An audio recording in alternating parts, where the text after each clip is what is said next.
just got done with my last stop. I had to Florence to split. I delivered 2 stores in Florence. It was a little drive, like 2-hour drive there, 2-hour drive back. You know, maybe like 20 minutes between the 2 stops. So I did that, came back, reloaded, and set go, and went to Hickory. It's a Sam's Club in Hickory. This is actually the one I went to that time I got in trouble. I knew I'd come out eventually. They had me, it was 2 stops that time. But it wasn't raining or nothing. It was just real high. It was kind of busy that night for some reason. And I did not deliver everything at the first stop. And I delivered the rest there. That was the last. Everything went there. And it was like 500 gallons. So yeah, it was a big deal. And James was like, oh, you're going to have to do a review and all this. I'm like, damn. Think back to training. And I've done it since I just split today. It's just, you got to be more careful. You know what I mean? And constantly bucket dump at the stop. At the end of the stop. Like as soon as I get done, like let's say I'm unloading and I go ahead and move the hoses, I'm a bucket dump right then. Right? Because I'm not, you know, once I got the hoses running, I got time to spare time. I bucket dump then, keep going. Then when I'm completely done, I bucket dump everything, which is just pulling a lever with the, you know, pressure up and making sure there's nothing left in the compartment. And do all that, get to the next stop, unload, and I'll still go back and check those compartments. Because like 1 and 5, they're so big that it do take time for the fuel to run down. So I check this to make sure. I've never had it where it was that much, but you never know. Things can happen, you never know. This truck, they fixed it, because I mean, it kept losing air pressure. The dial kept running down. And if there's no air pressure, you can't unload. If there's no air pressure, it's hard to load it. I mean, it's real noisy. It's hard. You ain't supposed to do it that way. I think it'll blow up, actually. So, I'm done. You know, I actually was running through heavy rain in Charlotte. Then it stopped once I got up there to the load. No, when I left Charlotte, and then I got to Hickory, it actually kind of raining there too. So hit and miss. I had a little jacket I threw in my trunk, I call it my range jacket. I used to use a range jacket years ago. Yeah, it's dirty and shit. And it actually worked pretty well tonight. You know, worked out pretty well. Now I've got an old field jacket, old U.S. Army, like one of them old, like World War II era, like a field jacket. I got one of them, and as soon as the weather gets a little bit better, I intend to start wearing that when I unload. That's why I don't need a short sleeve shirt, because as far as unloading, I'm gonna always have one of them jackets on, always. You know, I wouldn't wear this. Like I said, it's just too easy to get. Really, honestly, I'm thinking to myself, I might buy that damn white shirt they had on clearance with the eagle. I might buy it. It's a nice. I might buy it. Like I said, because I wouldn't wear that shirt and be unloading with it, all that dirt and grime on you. I would have my field jacket on, or that little rain jacket I told you about, that little beige rain jacket on. I remember it's whether it's this blue one or whatever, it's dirty. It's a dirty job. Dirty job.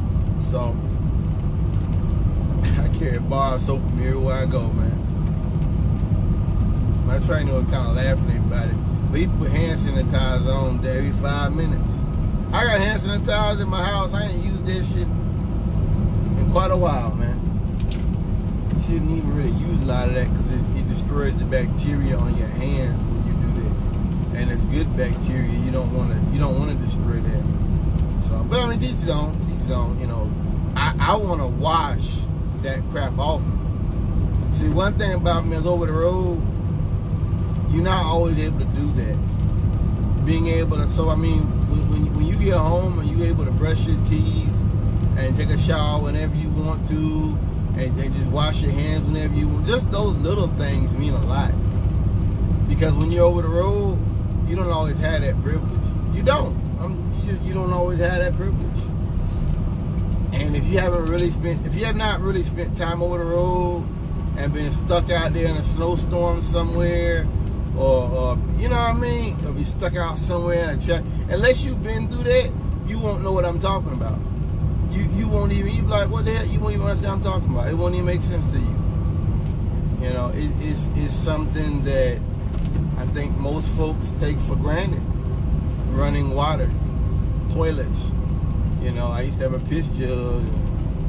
I drank a lot of water out here in the heat. I thought about carrying one out here, and I'm like, fuck that. You have to put bleach in it or clean it out everything. Nah, fuck that shit. Fuck that shit. Hate that shit. Whew. Yeah, I think I'm about one of them. Buy that damn white shirt with the green stripes on. It's a cool looking shirt. I would not wear it out here. You know what I mean? That's just something like when you get the loading racks, stuff like that, you know. But any other time unloading, I had that damn field jacket on. I got, you know what I mean? I just would. Anyway, one thing about a concern, it's gonna get a little political, it's a rant.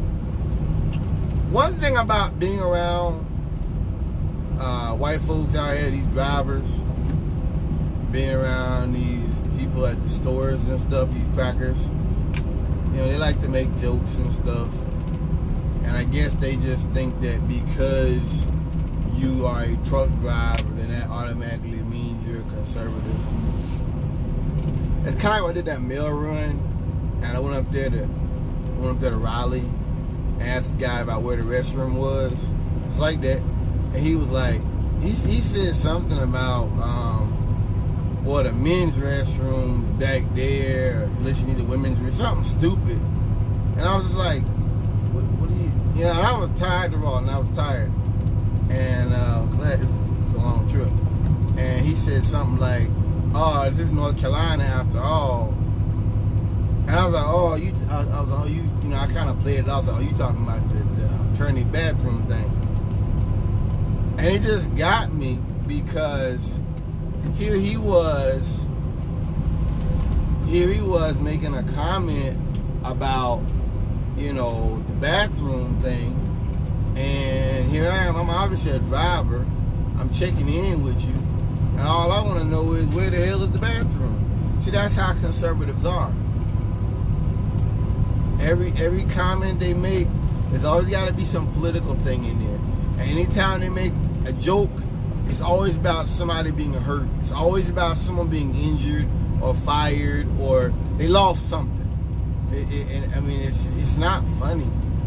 It's not. And then they talk about when you talk about the Iraq War, they talk about how, well, when we sent troops and they should have had no kind of rules on them or whatever. I seen a lot of white men say that.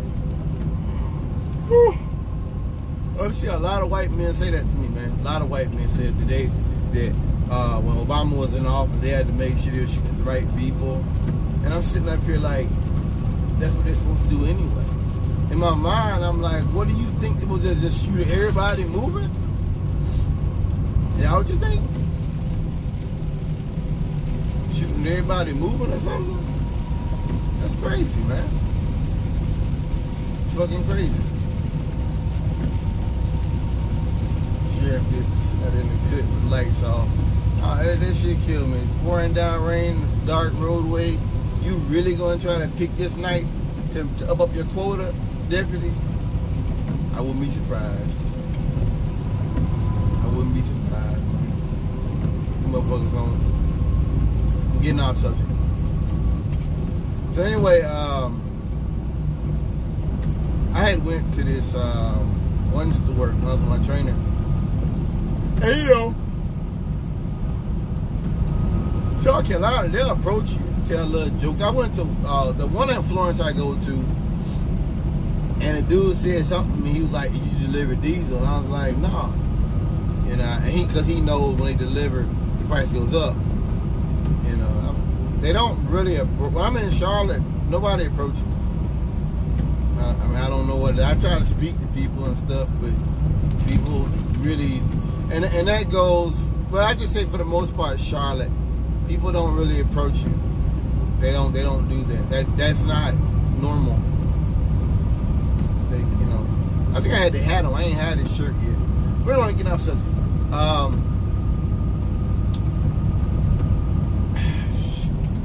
my damn train of thought. I was on an old white man. He said something to me about y'all's job is like dependent on people burning gas, and I guess he was trying to say like, you shouldn't be too much for the environment because your job, I guess, is kind of like you need gasoline consumption, which is crazy because you're gonna always have Walmart DC in Shelby. You're gonna always have Walmart DC in Pageland. You're gonna always have the Harris Teeter DC in not quite Pageland. It's off 74. I think that's Monroe. Yeah. I mean, it's a lot more I can give you. There's a lot of places that's their bread and butter is diesel. That's not going anywhere fast, man. That's not going anywhere tomorrow. You know what I mean? You got all these. Look at these old gas stations out in the middle of nowhere. If that's the truth, what he's saying, why ain't they got? You know what I mean? Why ain't they gone away? No, I'm talking about they don't have vapes. You gotta use the damn coax on them and stuff because they're so old. When they were made, there was no vape. There was no EPA laws and stuff back then. Nah, man, ain't nobody moving past that. Because poor people are gonna still go with what they know. They're gonna still be driving some 1990 car in the 2020s. That's the way it is, man. I'm not trying to be funny. That's the way it is. So what he's saying is nonsense. This is another example of conservatives always trying to make things political and always trying to make like little weaselly comments that, I mean, I guess, once again, I've said this to you before, when I worked in Grove City, I had a couple white friends. And I realize now that my friendship with them was predicated upon me not having knowledge of self and me really being ignorant on the things that really matter the most. And so, in that way, if you're ignorant and you don't really think for yourself, and like my trainer, if you're asleep, yeah, you can rock with them guys. Sorry. Yeah, you can rock with them guys. Because everything that y'all talk about is always going to be you trying to be like him. It's always going to be about his society. It's always going to be about bringing up his society and nothing to do with your dream, your goal, your mission. It'll never be about that. So I guess he's thinking he's talking to a black man that's asleep, and at one time I was. And don't have that fire in my heart, in my soul, that just, oh well, whatever. It's really tough being a socialist and rubbing elbows with crackers, old crackers like that. They're all old white men. The ones that talk like, you know what gets me too? I did a video earlier today, if you remember, where I was talking about how the goalposts have moved. Everything has changed in America as far as what a conservative is. I mean, yeah, Rush Limbaugh come out and openly admit that we're not physical conservatives anymore. They never were. Things like that. Historically, the only people that did that would always make little snide political remarks and stuff, and have to talk about politics at the damn Christmas dinner and stuff, that was liberals. That was liberal. Because liberals were always trying to gain some sort of legitimacy and recognition within the greater system. The fact that you have conservatives doing that, like I tell you, Trump, I think he had some kind of military thing He's talking about politics during Christmas. And people are like, presidents don't normally do that. I go one step further. Conservative presidents don't. Normally, they put that aside. Even in wartime, we're at war all the time now, though. You know, usually they're like, we want to just use this time to be thankful for our veterans, and that's it. But getting political, but I know why. I say so all the time. I know it because Trump has to be political. Everything has, because he has to. He can't miss a chance to reach out to his base, which is military people and their families. You know, and people like that, kind of people who gravitate to those type of gatherings. That's kind of like a, I want to say a free pep rally or whatever for his voters, but kind of is. You know, it kind of is. And it's not funny. It's pathetic, okay? It's not funny. But that's really what that is. I'm desperate to get your votes. Vote for me, please, you know. Do this for me, please. So